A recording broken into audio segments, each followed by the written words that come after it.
the same time. But are you ready for a first comedian? Yeah. Yay! Okay, ladies and gentlemen, give a warm hand, give all your love for Roberto!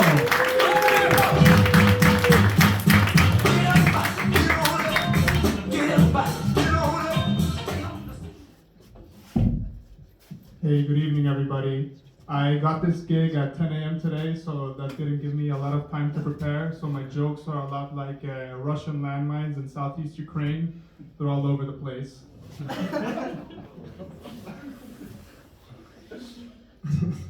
I'm from Honduras. It's the textbook definition of a third world country. You know, it's poor, it's insecure, it's corrupt, it's rich in natural resources. And I started a job at a bank last month, and we have a heritage show and tell. So this is what I'm thinking of presenting, because they asked us to bring something symbolic of where we're from and to tell a story about it. So I'm just going to show up and say, hi, I'm from Roberto, and I brought hunger, because there's a lot of that in Honduras. Here's another fun fact about Honduras. 70% of the population lives below the poverty line, and 93% of the murders go unresolved. What that means is that we have a lot of maids and murderers, and what that means is that no matter what mess you make, someone's going to clean up after you.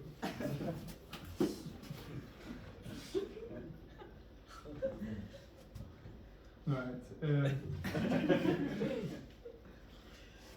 You know, coming from the third world, I feel like it's upside down a lot of times. Like in Honduras, people wear fake Nikes, but they have real personalities.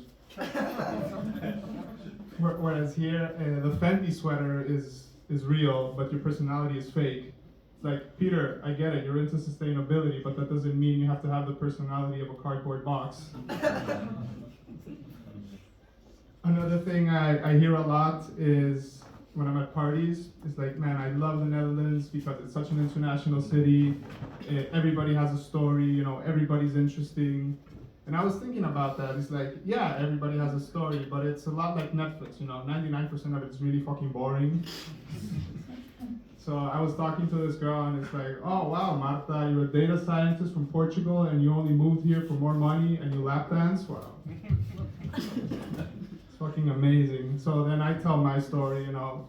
Hondurans are like the Jews of Central America. We have to cross the Mexican desert to get to the promised land, the United States. We hope Moises is in the migrant caravan to split the Rio Grande and protect us from the Egyptians, you know, the border patrol.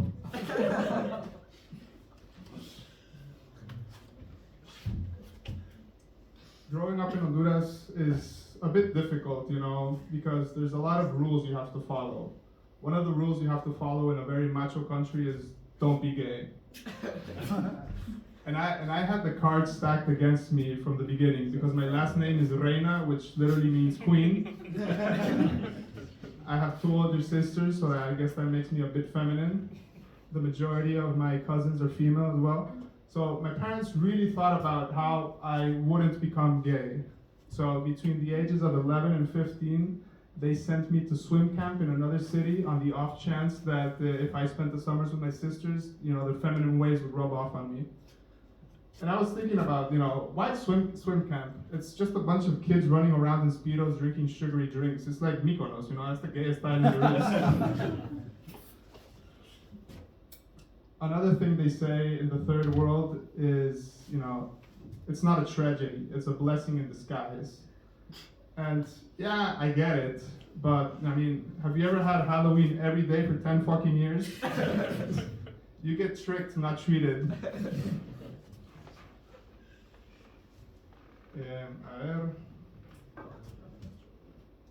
You know, not all addictions are visible, right? You know who's addicted to nicotine because they're always smoking, who drinks 4 days a week. And yesterday I was on the elevator the same 4 times as a guy going on his cigarette break. And I was like, damn, I must be addicted. And then I realized, yeah, I'm addicted to slacking off. I need a 45-minute break every 52 minutes.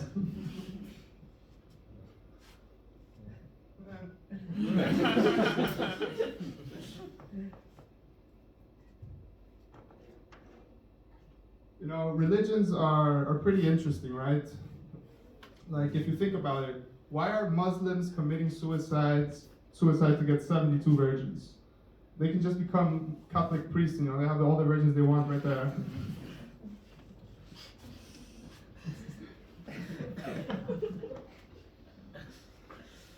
Right. October is Breast Cancer Awareness Month, so all the dudes here get you know, an extra shot at manhandling the ladies. You might just save their lives. I say manhandling because no dude here knows how to touch a lady anyways, myself included. Alright, it's my mom's birthday next week, so I just want to say, you know, I love you, Mom, happy birthday. She's the main reason why I'm so funny, because as a child, making her laugh was the easiest way to not get smacked. Alright, that's it for me, guys, thanks.